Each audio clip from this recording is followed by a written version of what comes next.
ഭാരത് മാതാ കി ജയ് എന്ന് വിളിച്ചുകൊണ്ട് ദേശീയ പതാക ഉയർത്തിയത് അഭിമാനപൂർവ്വം. അതാണ് CPI. സർവകലാശാലയിൽ ബഹിഷ്കാരവുമായി ബന്ധപ്പെട്ട തർക്കം ഇപ്പോഴും വരികയാണ്. കമ്മിറ്റി വെച്ചു, ഹാജരായി ഇതോടെ സമര ഈ സ്ഥിതിയൊക്കെ ആരുണ്ടാക്കിയതാണ്? ഉണ്ടാക്കിയത് ഗവർണറാണ്. ഗവർണർക്കറിയില്ല യൂണിവേഴ്സിറ്റി ഓട്ടോണമിയുടെ അർത്ഥം എന്താണ്. യൂണിവേഴ്സിറ്റിയെ ഏതെങ്കിലും രാഷ്ട്രീയ ആശയത്തിൻ്റെ തടവിലാക്കാൻ ശ്രമിക്കാൻ പാടില്ല എന്ന കാര്യം അദ്ദേഹം മറന്നുപോയി. വാസ്തവത്തിൽ ഭാരതാംബയുടെ വിവാദം അദ്ദേഹം കുത്തിപ്പൊക്കിയതാണ്. ഞങ്ങളെല്ലാവരും രാജ്യമാകെ വിദ്യാർത്ഥികളും അധ്യാപകരും കർഷകരും തൊഴിലാളിവർക്കും എല്ലാം ഈ ഭാരതമാതാവിൻ്റെ മക്കളാണ്. നമുക്കറിയാം. ആ ഭാരതമാതാവിനെ പറ്റിയാണ് നെഹ്റു പഠിപ്പിച്ചത്. ആ പാഠവും ഞങ്ങൾക്കറിയാം.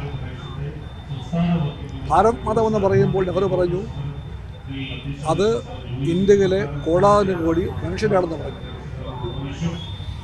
ഇവിടുത്തെ സ്ത്രീകളും പുരുഷന്മാരുമായിട്ടുള്ള കോടിക്കണക്കിന് മനുഷ്യരാണ് ഭാരതമാതാവ് അദ്ദേഹം പറഞ്ഞു. അതുകൊണ്ട് ഭാരത് മാതാ കി ജയ് എന്ന് വിളിക്കുമ്പോൾ ഞങ്ങൾ ജയ് പിടിച്ചത് ആ മക്കൾക്കാണ്, ആ ഭാരതമാതാവിനാണ്. അതിൻ്റെല്ലാം പ്രതീകമാണ് ദേശീയ പതാക. ആ പതാകയാണ് പ്രതീകം. അതിനപ്പുറം ഒരു പ്രതീകമില്ല ഭാരതമാതാവിന്. അതുകൊണ്ടാണ് കമ്മ്യൂണിസ്റ്റ് പാർട്ടി ഭാരത് മാതാ കി ജയ് എന്ന് വിളിച്ചുകൊണ്ട് ദേശീയ പതാക ഉയർത്തിയത് അഭിമാനപൂർവ്വം. അതാണ് CPI. ആ മുദ്രാവാക്യം ഉണ്ടാക്കിയത് വേറെ ആരുമല്ല, ദേശീയ പ്രസ്ഥാനമാണ്. അത് കണ്ടുപിടിച്ചത് RSS അല്ല. 1925 RSS ഉണ്ടായത്. 25 1857 ഫസ്റ്റ് വാർ ഓഫ് ഇൻഡിപെൻഡൻസ്, ഒന്നാം സ്വാതന്ത്ര്യ സമരം. അന്ന് ആ സമരഭൂമിയിൽ ഈ മുദ്രാവാക്യം മുഴങ്ങി. ഭാരത് മാതാ കി ജയ് മുദ്രാവാക്യം മുഴങ്ങി. അത് മുഴക്കിയത് ഹിന്ദുക്കളായ മുസ്ലിമുകളായ ഇന്ത്യക്കാരായ പാവങ്ങളായിരുന്നു. ആ മുദ്രാവാക്യത്തിൻ്റെ അട്ടിപ്പറൊന്നും ആർക്കുമില്ല. ഒരു ഗവർണർക്കുമില്ല, ഒരു BJPക്കുമില്ല, RSSനുമില്ല. അത് ഇന്ത്യയിലെ പാവങ്ങൾ ഉണ്ടാക്കിയ മുദ്രാവാക്യമാണ്. കമ്മ്യൂണിസ്റ്റ് പാർട്ടിക്ക് ബഹുമാനം ആ പാവങ്ങളെയാണ്. ഞങ്ങൾ ആ മുദ്രാവാക്യം കടം വാങ്ങിയിട്ടുണ്ട്, അവരിൽ നിന്ന് കടം വാങ്ങിയിട്ടുണ്ട്. ഇന്ത്യയിലെ പാവങ്ങൾ സ്വതന്ത്ര പോരാട്ടത്തിൻ്റെ ഒന്നാമത്തെ പടവിൽ നിന്നുകൊണ്ട് മുടക്കിയ മുദ്രാവാക്യമാണത്. അതിന് കമ്മ്യൂണിസ്റ്റ് പാർട്ടി ഏറ്റുവാങ്ങിയിട്ടുണ്ട്. അതിൻ്റെ പ്രതീകം കമ്മ്യൂണിസ്റ്റ് പാർട്ടി പറയുന്നു ദേശീയ പതാകയാണ്, അത് മാത്രമാണ്, ആ മൂവർണ്ണ കൊടിയാണ്. പക്ഷെ ഗവർണർക്ക് ഇതറിയില്ല. RSSൻ്റെ പള്ളിക്കൂടത്തിൽ പഠിച്ച, അതിൻ്റെ ആശയ പരിശീലനം കിട്ടിയ സ്വയം സേവകരായിട്ടുള്ള അവസ്ഥയിൽ നിന്ന് ഇന്നും പുറത്തു കടക്കാൻ മടിക്കുന്ന ആർലേക്കർ ജി, അദ്ദേഹത്തിന് ഇപ്പോഴും ഭാരത് മാതാവ് സിംഹപ്പുറത്തിരിക്കുന്ന കാവിക്കൊടി ഏന്തിയ ആ സ്ത്രീയാണ്. ആ സ്ത്രീയെ ഇന്ത്യക്കറിയില്ല. ആ സ്ത്രീ ഇന്ത്യയിൽ ആർക്കും അറിവുള്ള കൊടിയ സ്ത്രീയല്ല. RSSൻ്റെ ശാഖയിൽ പോകുന്നവർക്കെല്ലാം അറിയാം ആ സ്ത്രീയെപ്പറ്റി.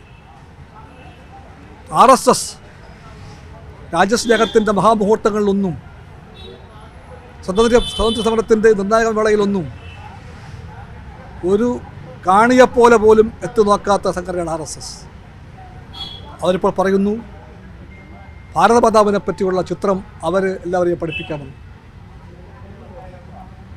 ദേശസ്നേഹമുള്ള ഇന്ത്യക്കാർ, കമ്മ്യൂണിസ്റ്റുകാർ, ദേശാഭിമാനികൾ ഒന്നിച്ചു പറയുന്നു അതൊന്നും പഠിക്കാൻ, ആ പള്ളിക്കൂടത്തിൽ പോകാൻ ഞങ്ങൾക്കാർക്കും മനസ്സില്ല. പക്ഷേ അദ്ദേഹം പറയുന്നു, ഗവർണർ പറയുന്നു, അദ്ദേഹം ചാൻസലറാണ്. രാജ്ഭവൻ്റെ അകത്തളത്തിൽ മാത്രമല്ല യൂണിവേഴ്സിറ്റികളുടെ എല്ലാ വേദികളിലും വയ്ക്കേണ്ടത് ആ ചിത്രമാണ്. RSSൻ്റെ സങ്കല്പത്തിലുള്ള, അവർക്ക് മാത്രം അറിയാവുന്ന സിംഹപ്പുറത്തിരിക്കുന്ന ആ സ്ത്രീയുടെ പേര് ഭാരതമാതാവാണെന്ന് പറഞ്ഞുകൊണ്ട് ആ സ്ത്രീയുടെ ചിത്രം അടിച്ചേൽപ്പിക്കാൻ എന്തെങ്കിലും ശ്രമിച്ചാൽ ആ ശ്രമത്തെ അംഗീകരിക്കാൻ ഇന്ത്യക്കാകില്ല, കേരളത്തിലാകില്ല. അതുകൊണ്ട് അക്കാദമിക് കമ്മ്യൂണിറ്റി അത് വകവയ്ക്കാൻ പോകുന്നില്ല. കമ്മ്യൂണിസ്റ്റ് പാർട്ടി കൃത്യമായി പറയുന്നു ഞങ്ങൾ കേരളത്തിലെ ഇന്ത്യയിലെ അക്കാദമിക് ഫ്രറ്റേണിറ്റിക്കൊപ്പമാണ്. ആ ഫ്രറ്റേണിറ്റിയുടെ മനസ്സിലെ രാജ്യസങ്കല്പത്തെ പറ്റിയാണ് ഞാൻ പറഞ്ഞത്. ഭാരതമാതാവ് ജനങ്ങളാണ്, വേറാരുമല്ല. അതുകൊണ്ട് ഈ പ്രശ്നം കുത്തുപറ്റിയത് ഗവർണറാണ്. അദ്ദേഹം തന്നെയാണ് ആ വിഷം അദ്ദേഹം തന്നെ ഇറക്കണം.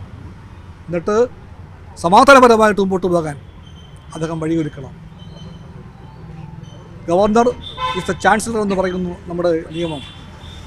ചാൻസലറായ ഗവർണർ വിദ്യാഭ്യാസ രംഗത്ത് ഒരിക്കലും തീരാത്ത കലാപത്തിൻ്റെയോ കലുഷിതാവസ്ഥയുടെയോ ഒന്നും സൃഷ്ടാവായി മാറാൻ പാടില്ല. അദ്ദേഹം അക്കാദമിക്കായ സമാധാനത്തിൻ്റെ വക്താവാകണം. അതിന് പോകുന്ന അന്തരീക്ഷമുണ്ടാക്കാൻ അതിനെ ശ്രമിക്കണം. ഇതാണ് കമ്മ്യൂണിസ്റ്റ് പാർട്ടി പറയുന്നത്. ഓക്കെ. ആറന്മുള വിഷയത്തിൽ പലതവണ CPI നിലപാട് വ്യക്തമാക്കിയതാണ്. പക്ഷേ അപ്പോഴും സെക്രട്ടറിമാർ മാറി മാറി വരുന്നു, അല്ലെങ്കിൽ ഉദ്യോഗസ്ഥർ വീണ്ടും റിപ്പോർട്ട് തരുന്നു. എന്തുകൊണ്ടാണ് അങ്ങനെ ഒരു സാഹചര്യം? ആരെല്ലാം മാറി മാറി വന്നാലും, ആരെല്ലാം നിലപാട് മാറ്റി പറഞ്ഞാലും ഇടതുപക്ഷം നിലപാട് മാറ്റില്ല. ഇടതുപക്ഷം പരിസ്ഥിതിയെ മാനിച്ചുകൊണ്ട് മുമ്പോട്ട് പോകും. ഇടതുപക്ഷമാണ് ആഗോളതാപനത്തിൻ്റെ ആപത്തിനെപ്പറ്റി ലോകത്ത് ബോധ്യപ്പെടുത്തിയ ആദ്യത്തെ പക്ഷം. ഇടതുപക്ഷമാണ് ആഗോളതാപനത്തിൻ്റെ മാതാവും പിതാവും ഗ്ലോബലൈസേഷനാണെന്ന് ആദ്യമായി പറഞ്ഞ പക്ഷം. ആഗോളവൽക്കരണത്തിൻ്റെ ഗർഭത്തിൽ നിന്നാണ് ആഗോളതാപനമുണ്ടായതെന്ന് ആദ്യം പറഞ്ഞ പക്ഷം ഇടതുപക്ഷമാണ്. ചൂഷകവർഗത്തിൻ്റെ തീരാത്താർത്തിയാണ് വാസ്തവത്തിൽ ആഗോളതാപനമായി മാറിയതെന്നും ലോകത്തെ പഠിപ്പിച്ച പക്ഷം ഇടതുപക്ഷമാണ്. ആ പക്ഷത്തിൻ്റെ ഭരണമുള്ള കേരളത്തിൽ അതുകൊണ്ട് പരിസ്ഥിതിയെയും പ്രകൃതിയെയും അട്ടിമറിക്കുന്ന ഒന്നും ഉണ്ടാകാൻ പോകുന്നില്ല, ഉണ്ടാകില്ല എന്ന കാര്യം കമ്മ്യൂണിസ്റ്റ് പാർട്ടി ഖണ്ഡിതമായി പറയുന്നു. ഏതെല്ലാം കാരണം കൊണ്ടാണോ അവിടെ ആരോ കുത്തിപ്പൊക്കിക്കൊണ്ട് വന്ന വിമാനത്താവള പദ്ധതി മാറ്റിവെക്കപ്പെട്ടത്, അതേ കാരണങ്ങളെല്ലാം ഇന്നും വാലിഡാണ്. ഇന്നും അവ പൂർണ്ണമായി പ്രസക്തമാണ്.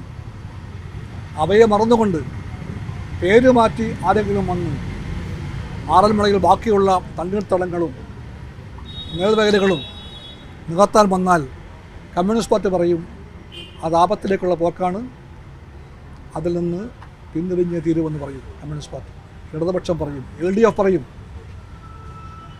ആറന്മുളയിൽ ബാക്കിയുള്ള വയലുകളും തണ്ണീർത്തടങ്ങളും ഇല്ലാതാക്കുന്ന ഒരു പദ്ധതിയുമല്ല വികസനം. വികസനത്തിന് മൗലികമായി തന്നെ കുടിവെള്ളത്തെ നെൽവയലിനെ മാനിക്കാൻ കടമയുണ്ട്.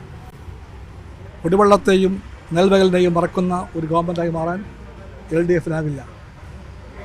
അതുകൊണ്ട് LDF ഗവൺമെൻറ്റിൻ്റെ ഉറച്ച നിലപാട് പരിസ്ഥിതിയെ ഉയർത്തിപ്പിടിച്ചുകൊണ്ടായിരിക്കുന്ന കാര്യം എല്ലാ ഉദ്യോഗസ്ഥന്മാർക്കും ബോധ്യമുണ്ടാകണം.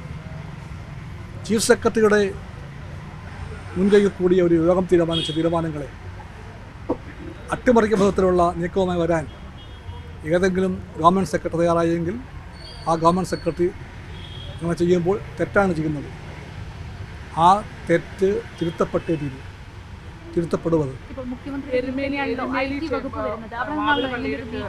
പള്ളിക്ക് സമീപത്തായി ഒരു ക്ഷേത്രം പണിയുന്നുണ്ട്. അതിന് വാപുരസ്വാമിയുടെ ക്ഷേത്രം എന്നുള്ള രീതിയിൽ തിരുവനന്തപുരം ഗൗരീശ്വരൻ സ്വദേശിയായ ഒരാൾ ഒരു ജോത്സ്യ എന്ന വ്യക്തി സ്ഥലം വാങ്ങി ക്ഷേത്രം പണിയുകയാണ്. ഇപ്പോൾ ഹൈക്കോടതിയുടെ ഇടപെടൽ ഉണ്ടായിട്ടുണ്ട്.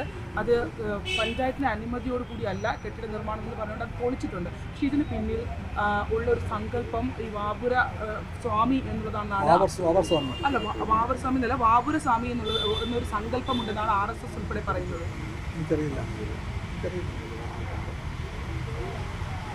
ശബരിമലയെയും തീർത്ഥാടനത്തെയും ഒന്നും ഏതെങ്കിലും വർഗീയ ഭ്രാന്തിൻ്റെ ചുവട്ടുപടിയാക്കാൻ ദയവായി ആരും ശ്രമിക്കാതിരിക്കുക. മതവിശ്വാസങ്ങളെ വർഗീയവൽക്കരിച്ച് ദൈവത്തെയും വിശ്വാസങ്ങളെയും വർഗീയ വിദ്വേഷത്തിൻ്റെ ചവിട്ടുപടിയാക്കി മാറ്റിക്കൊണ്ട് മുന്നോട്ട് പോകുന്ന പോക്ക് കമ്മ്യൂണിസ്റ്റ് പാർട്ടിക്കാർക്ക് അംഗീകരിക്കാൻ കഴിയില്ല. അത് മതമൗലികവാദത്തിൻ്റെ ഭാഷയാണ്, അതല്ല മതം. മതം വേറെ, മതമൗലികവാദം വേറെ. വിശ്വാസം വേറെ, മതഭ്രാന്ത് വേറെ. കമ്മ്യൂണിസ്റ്റുകാർ വിശ്വാസങ്ങളെ മാനിക്കും, കമ്മ്യൂണിസ്റ്റുകാർ വിശ്വാസിയെ മാനിക്കും, കമ്മ്യൂണിസ്റ്റുകാർ മതങ്ങളെ യാഥാർത്ഥ്യമായി കാണും. പക്ഷേ മതങ്ങളുടെ മറവിൽ ദൈവത്തെ മറിയാക്കി മാറ്റിക്കൊണ്ട് ഭ്രാന്തിൻ്റെ ആശയങ്ങൾ പ്രചരിപ്പിക്കാൻ, ദൈവത്തിൻ്റെ പേര് പറഞ്ഞുകൊണ്ട് പിശാചിന് വേണ്ടി രാഷ്ട്രീയം കൈകാര്യം ചെയ്യാൻ ആര് വന്നാലും കമ്മ്യൂണിസ്റ്റുകാർ അതിനെ ചെറുക്കും.